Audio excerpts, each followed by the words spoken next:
Bueno, muchachos, hasta ahora hemos visto que las redes neuronales competitivas solo se manejan con aprendizaje, no supervisado. Esto en general se llaman mapas autoorganizados, ¿sí? Esto es el tema en general.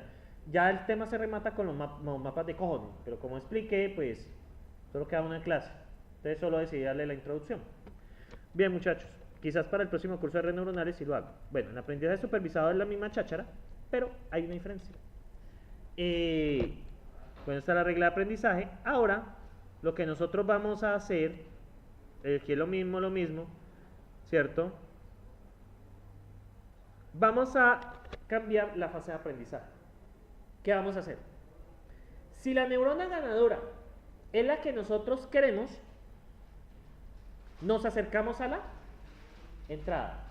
Y si la neurona ganadora no es de la clase que nosotros queremos, nos alejamos. Y esa es la diferencia. ¿Sí lo ven? O sea, cuando la neurona ganadora es la que nosotros queremos, nos acercamos. En otro caso, nos alejamos. ¿Sí me entienden allí la diferencia? O sea, es exactamente lo mismo. Escogen los p-patrones, todo eso.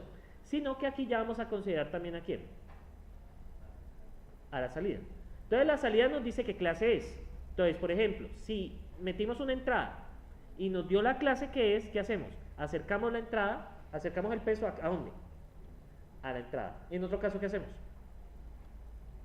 Nos alejamos. ¿Sí ven allí la definición? O sea, si es lo que yo quiero, ¿qué hago? Me acerco. Si no, me alejo. Porque al alejarme, ¿qué hago? Forzo que otra neurona sea ganadora. Porque ¿se acuerdan de la distancia euclidiana? La neurona ganadora es la que está más cerca de quién? De la entrada. Por eso aplicamos esa función h, lo que hace es calcular eso, la distancia euclidiana, ¿sí? Entonces, ¿qué pasa? Si estamos más cerca, ¿cierto? ¿Qué pasa con el potencial sináptico de esa neurona? Baja. Y si nos acercamos, el potencial sináptico sube. Y eso es lo que queremos hacer. ¿Listo? Entonces, aquí hay que hacer unos cambios. Voy a basarme en el aprendizaje individualizado, ¿cierto? O sea, es el que mejor me sirve. Entonces, el aprendizaje individualizado, vamos a volverlo ahora aprendizaje supervisado. ¿Ustedes me siguen o fingen seguir? Listo. ¿Estamos aquí? Ahora, ¿qué vamos a cambiar? Que ya no se va a llamar entrenamiento individualizado, sino entrenamiento supervisado. Entrenamiento supervisado. Aquí, ¿a quién invoco? Acá abajo. ¿A entrenamiento qué? Supervisado. ¿Listo? Entonces, ¿qué va a pasar? El entrenamiento supervisado me va a recibir algo adicional, que son las salidas. Entonces aquí debo enviarle a este señor, debo enviarle también la salida. ¿Estamos de acuerdo? El aprendizaje, o sea, cuando es no supervisado, no tenemos idea de las salidas. Cuando es supervisado, exactamente. Realmente el supervisado pueden verlo como caja blanca y el no supervisado pueden verlo como caja negra. ¿Sí? ¿Sí? ¿Tiene sentido? Bueno, ustedes están viendo pruebas, ¿tiene sentido lo que acabo de decir? Sí, porque caja negra no conoce. Ah, bueno. Entonces sí, o sea, usted mete a gancho ciego, por así decirlo. Entonces acá usted conoce cómo es la salida. Entonces, ¿qué pasa? Vamos a tratar de darle el mayor peso sináptico a la neurona que necesitamos que se active. ¿Sí? Eso es la única diferencia que se hace. Entonces, muchachos, ¿qué hacemos acá? Entonces ya entra la salida, ¿cierto? Aquí ya tenemos la neurona ganadora, ¿cierto? Entonces, ¿qué hacemos? Ya tenemos la neurona ganadora, ¿cierto? Entonces, vamos a tomar la salida I, que sería igual a salidas. ¿Es salida o salidas? Salidas. En la posición, ¿no? Esta corresponde a la entrada I. ¿Estamos de acuerdo? Ahora, ¿qué hago? Si R es igual a salida I, ¿qué pasa? En este caso sirve. En otros casos no sirve. Entonces voy a tener un factor. Voy a poner un factor igual a 0. ¿Qué voy a hacer? Este lo voy a multiplicar por ¿qué? Por factor por eso. ¿Sí me entienden? Ese factor puede ser 1 o menos 1. Si la salida si R es igual a la salida, ¿qué significa? El factor sería 1. En otro caso, Factor serie, no. Queremos alejarnos. Queremos alejarnos. Sí, porque en cero no hacemos ningún efecto. Eso es todo lo que hay que hacer. ¿Sí? Ahora, la salida, ¿cómo influye? Si la salida es la que esperaba, entonces lo que hacemos es acercarnos. En otro caso, lo que hacemos es alejarnos. ¿Sí? Entonces, ¿qué pasa acá? Voy a modificar algo más. Es que ya no necesito esto. Ya no necesito esto del error. ¿Sí? Lo que voy a hacer es sencillamente aprobar y medir el error. Entonces, error igual a 0. ¿Cierto? Voy a medir el error. Entonces, esto es lo mismo, ¿cierto? El error, ¿cierto? El error luego lo dividimos entre 2 y finalmente, ¿qué hacemos? El error. Ya no necesitamos correrlo varias veces porque se supone que el mismo algoritmo de entrenamiento nos está acercando a la salida. El otro era suerte. Yo tiro muchas veces el algoritmo y le cojo el que tenga menor error. ¿Por qué? Porque es que eso depende de cómo inicien los pesos. Depende de si inician los pesos, la neurona ganadora es la que yo esperaba. Entonces, ¿qué hace? La entrada se ajusta a eso. ¿Sí? Toda la neurona ganadora se acerca. Entonces, el algoritmo no supervisado es mucho como iniciamos. ¿Sí? Mucho depende de cómo iniciamos. ¿Sí? Ahora, ¿qué hacemos acá? Python, aprendizaje supervisado. 0, 0. 0, 0. Necesito aumentarle el número de iteraciones. Voy a ponerle 500. 100. Ya, perfecto. Necesito aumentar el número de iteraciones. ¿Ven que llega a 0? El error es 0. ¿Sí lo ven? Entonces, por ejemplo, este es el que deberían de implementar. O sea, la idea es del proyecto, implementa Backpropagation, pero Backpropagation utilicen SKLearn, no se compliquen. Esta librería SKLearn no tiene competitivas. Pueden hacer la implementación. Con toda esta charla que eché, espero que la entiendan. Pues lo entendió, ¿cierto? ¿La entendió? ¿Usted, Jorge? Miéntame. No te voy a mentir, profesor. ¿No me acuerdan de Homero? Que Homero le pregunta algo a Marge y la respuesta es: Marge, no te voy a mentir. Y Eva. Entonces, por acá, muchachos. Por acá, muchacho de camisa. ¿Todo bien? Sí, porque en el proyecto igual les toca hacer esta parte, ¿no? Ay, Cárdenas, yo quiero hacer el proyecto porque es que la forma de aplicar todos estos conocimientos. Van a coger un dataset grande y van a aplicar redes neuronales de verdad. Bueno, es lo que alcanzamos a hacer. Realmente el curso se quedó corto. ¿Sí? Me hubiera gustado ver cojones. A mí me hubiera gustado, ¿saben? Un proyecto de procesamiento de imágenes. Pero para ese proyecto necesito suministrarle los algoritmos de preprocesamiento. Porque esto es un curso de PDI. Por ejemplo, este curso, donde hubiera una alianza más fuerte, podría darse redes neuronales y PDI y hacer que los estudiantes matriculen las dos y hacer un proyecto conjunto. ¿Sí? ¿Sí? Es que es el problema, o bueno, no solo que no haya una alianza, es que si lo hacen, digamos que a mí solo me falta una electiva. Pues no se matricular las dos. Ajá, entonces luego me queda toda la carga de 2 cursos. Sí. Sí, no, pero es que eso se hace previamente con los estudiantes. O sea, se ofrece una opción de proyecto conjunto. Es que un proyecto conjunto es muy poderoso porque yo podría pasarles un problema real. Por ejemplo, un caso para molestar, un caso de fotomultas. Hacer una red neuronal que identifique mejor las placas. O por ejemplo, hay unas de cruces de cebra.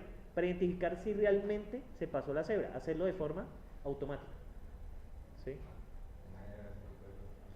Entonces, por ese tipo de cosas, pues, podría irnos muy mal en la vida, pero ganamos algo. O, por ejemplo, algo más sencillo. Por ejemplo, identificar, usted tiene unas fotos de delincuentes. Y usted tiene, por ejemplo, un aeropuerto. Entonces, que a partir de, se toma una foto, se puede identificar en el grupo de personas quién potencialmente está en la base de datos. Después, bueno, también las cámaras de vigilancia que está aquí, ver quién sí es estudiante verificando, pues, digamos, esa cámara con los fotos que están usando. Correcto, sí, podría hacerse así. O también más bien los que están vetados. Por ejemplo, un estudiante que haya tenido, digamos, un antecedente de robo, porque en Cali ha pasado, que hay estudiantes que han expulsado por robar, ¿sí? Que han metido a laboratorios o han dañado cosas muy caras. Entonces, por ejemplo, un estudiante quería estar, o sea, no vetado porque es una entidad pública, pero sí deberían de prestarle, si él entra a la universidad, pues, pero ustedes saben que en Cali no pueden tener cámaras, ¿no? O identificar los bandidos. Por ejemplo, hay alguien que tiene antecedentes de robos de bicicletas, que en Cali eso es un problema Considérense ustedes afortunados, porque yo he visto que hasta gente aquí ni le coloca seguro. Realmente, muchachos, uno a veces extraña no estudiar en la sede central, pero aquí hay cosas que Cali le tiene que enviar a la sede. ¿Sí? Y les cuento aquí la mayoría de estudiantes tienen moto. Aquí la mayoría de estudiantes tienen. Yo soy el que ando a pie. En Cali es distinto, la mayoría anda en bus. Entonces es muy raro. Pero casi son de estudiantes. Sí, también. No, y también es que, digamos, en Cali andar en moto no todo el mundo. O sea, es complicado, es maluco. Hay que tener nervios de hierro. ¿Sí? Bueno, muchachos, entonces, ¿qué vimos hoy? Bueno, allí les quedan los slides, ¿cierto? Entonces, en aprendizaje no supervisado, ¿nosotros qué hacemos? Aprenderse las entradas. Los pesos quedan iguales a las entradas. Y en aprendizaje no supervisado, hacemos lo mismo. En aprendizaje supervisado. Sí, aprendizaje no supervisado. Nos aprendemos. Los pesos son iguales a las entradas. La red neuronal se aprende las entradas. ¿Sí? Es muy útil para procesamiento digital de imágenes. Y ahora, en el caso de aprendizaje supervisado, ¿qué hacemos nosotros? Es lo mismo, pero ya tomamos en cuenta ¿qué? Las salidas. En este caso la salida fue igual, pero en el proyecto no va a ser igual. Tomen en cuenta eso, muchachos, porque puede haber una duda. Profe, pero es que usted aquí está diciendo, y es muy cierto. Sí, claro. No, ahí dice detener grabación. Entonces aquí dice, no, profe, lo que pasa, y que yo en ese tiempo no voy a poderle responder correo rápido. ¿Quién le garantiza que yo voy a tener datos?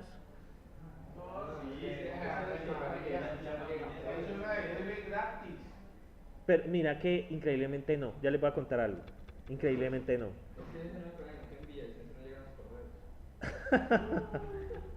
Entonces, muchachos, se me perdió el hilo. Aquí hay algo que dice que si R es igual a la salida. Coincidencialmente, la etiqueta 0 coincide con la neurona 0. Y coincidentemente la etiqueta 1 coincide con la neurona 1. Si no, les toca hacer la programación para ver si R corresponde a la neurona que ustedes quieren. ¿Sí?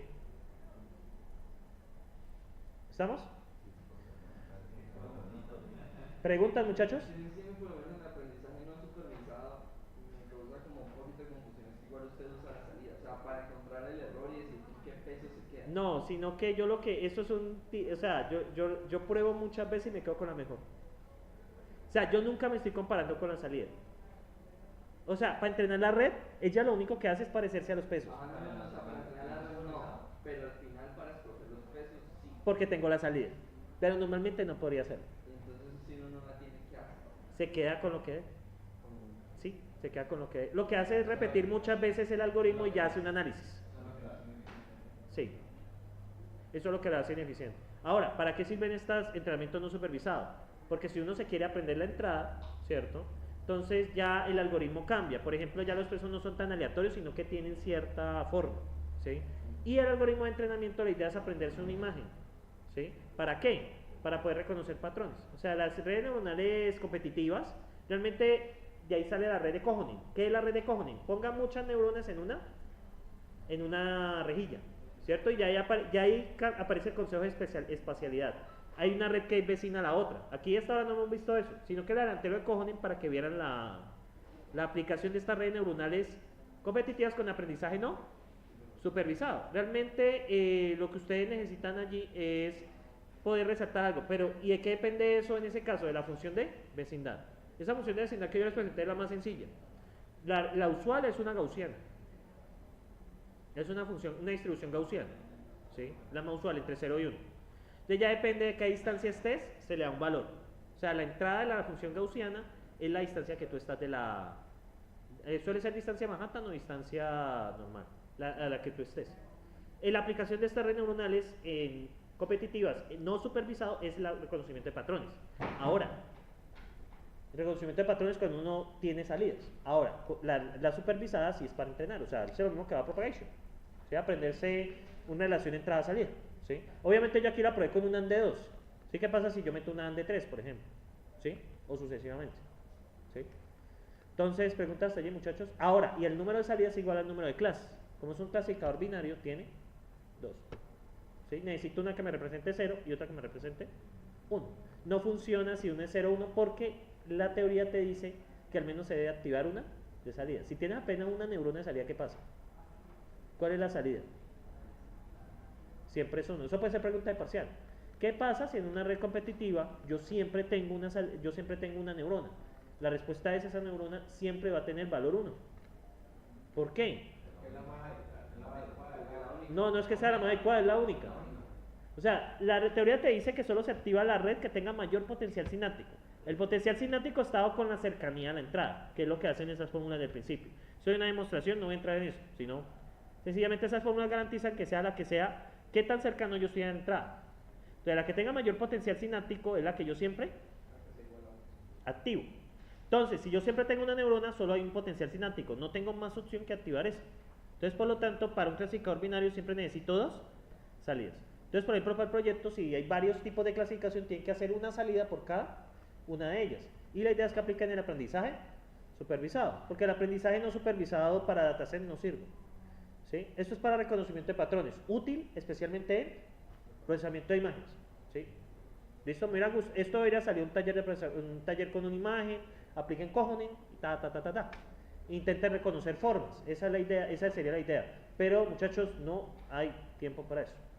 Y la última clase son las redes de base radial, que esas redes son bastante buenas para, de hecho tienen mejor rendimiento que Backpropagation. ¿Sí? Sí, convergen más rápido, pero son más complicadas de implementar. ¿Sí? ¿Sí? Entonces, preguntas hasta aquí, muchachos. ¿Sentimientos? ¿Nada? Edwin, bueno, pregunta Jorge. Repita todo desde el principio, ¿no? ¿No? Ocampo, ¿cómo terminó el partido? ¿Sí? Carrillo, lo veo como celuleando. ¿Preguntas? Está hablando de redes neuronales. ¿Sí? Este muchacho Arana, Cárdenas, no olviden enviar eso a Redsi. Julián, ¿preguntas? ¿No? ¿Y usted debe ser Andrés o Gustavo o algo por G? ¿No? ¿O no le di? ¿No le pegué? ¿Libardo? Eduardo, ah, bueno. Eduardo, ¿preguntas? O sea, yo le podría decir, le pongo a implementar esta red y lo hace. Hay que repetir el video. Y eso que en el video hay mucho bla bla, ¿no? Eso yo hoy tengo que recortar ese bla bla, pero eso ya hasta ahí no llego.